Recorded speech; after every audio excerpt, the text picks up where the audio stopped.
আর না না না না ঘুরে থাকেন ঘুরে থাকেন দুই সিঁড়ি ঘুরে থাকেন তারে ঘুরে ঘুরে আপনি চাপেন ভাই আপনি পিছিয়ে খাওয়াইতে দেন আপনি চাপ। তোমার নাম কি? হ্যাঁ মধু বিশ্বাস। নড়াই। নড়াই কি গ্রামের বাড়ি হয়? খানা দাও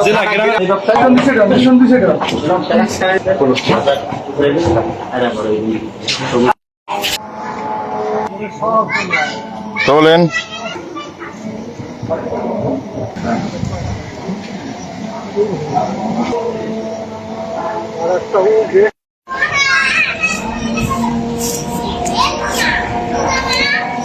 একজন একটা অভিযোগ নিয়ে আসেন জনের রিপন শেখ, উনি একজন ব্যবসায়িক লোক। ওনার একটা টাটা মোটরস এর একটা পিকআপ ভ্যান আছে, ওইটা নয়াকান্দি সুইচ গেট এলাকার টেকেরাটের ওইখান থেকে ওনার গাড়িটা মিসিং আছে, উনি খুঁজে পাচ্ছেন না। এই মর্মে একটা এজাহার দায়ের করেন। এজাহারের পরে পরবর্তীতে আমরা ওটা চুরি মামলা নিই এবং চুরি মামলা নেওয়ার পরে এটা নিয়ে আমরা কাজ শুরু করি। কাজ শুরু করে এজাহারের উল্লেখ ছিল হচ্ছে যে এটা 7 তারিখে উনি 11:30টার দিকে, রাত 11:30টার দিকে গাড়ি ওইখানে রাখেন। এর পরবর্তীতে সকালবেলা উনি দিয়ে দেখেন 6টার দিকে গাড়িটা নেই।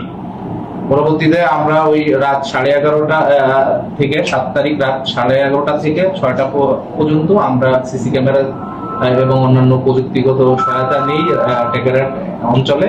তখন আমরা দেখি যে ওই গাড়ি এবং সাথে আরেকটা গাড়ি সাথে করে চুরি করে নিয়ে চলে যাচ্ছে মাদারীপুরের সদরের দিকে।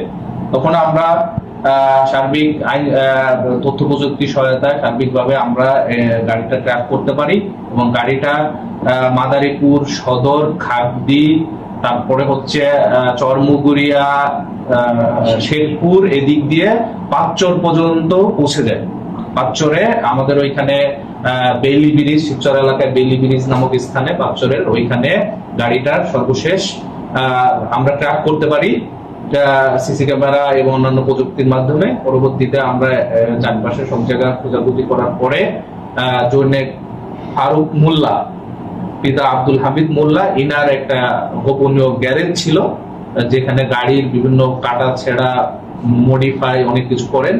ওইখানে আমরা এই আমাদের চুরাই গাড়িটা পাই এবং যে গাড়িটা দিয়ে এই চুরির কাজ সংগঠিত করে ওনারা নিয়ে আসছিলেন ওই গাড়িটাও ওইখানে দেখতে পাই এবং অন্য আরো একটা গাড়ি পাই যেটা হচ্ছে যে উনি ওইটার মালিকানা কোনো কিছু দেখাইতে পারেন নাই। আমরা সন্দেহ করতেছি ওই গাড়িগুলা হচ্ছে চুরাই গাড়ি। মোট আমাদের যে ভিকটিম রিপন শেখের গাড়ি সহ আরো 2টা চুরাই গাড়ি, মোট 3টা গাড়ি আমরা জব্দ করছি।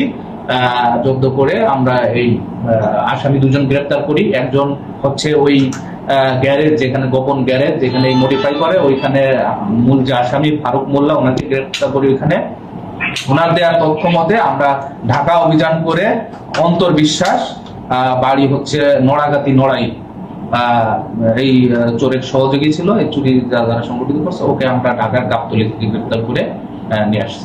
ধন্যবাদ। আমরা আদালতে উপস্থাপন করব, রিমান্ড চাবো, রিমান্ড করে আরো অধিকতর জিজ্ঞাসাবাদ এবং তদন্ত অব্যাহত থাকবে যে আরো কত গাড়ি অঞ্চল থেকে চুরি করছে কিংবা অন্যান্য কোনো অঞ্চল থেকে। তবে এরা একটা সংঘবদ্ধ চুরাই গাড়ি চক্রের সদস্য, যে আমরা প্রাথমিকভাবে যেসব আলামত পাচ্ছি যে এরা পূর্বে হয়তো আরো অনেক গাড়ি চুরি করছে। মূল চোর হচ্ছে ফারুক, হ্যাঁ মূল চোর ফারুক মোল্লা এবং তার যে সহযোগী অন্তর বিশ্বাস তারই কর্মচারী।